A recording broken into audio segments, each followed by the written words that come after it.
Mheshimiwa Kang'ata, is that a possibility? My colleague, I think the question was as to whether it is possible that BBI amendments be passed without a referendum. Yes. Yes, it is possible. How? I suspect one of the issues that the courts will be determining is to check whether all the matters that are contained in BBI are matters which are protected, are in the part which are protected under the Constitution, and therefore requiring Article 255. Yeah, and therefore requiring a referendum.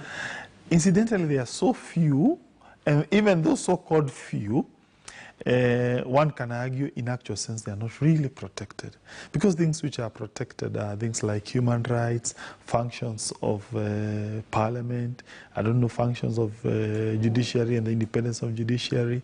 And when you look at all those proposals, I'm not so sure whether they fall into that category. And even if they do, there are too few, maybe one or two.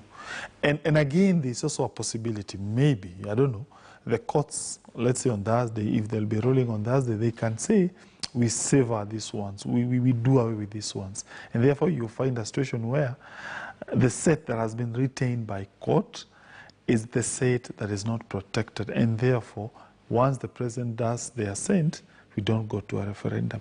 For me, incidentally, that would be, from a moral point of view, the best course of action. Why? Because we're in the midst of a pandemic.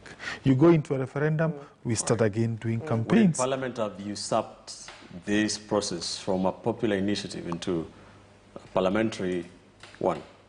No, that hasn't happened because, Ben, what happened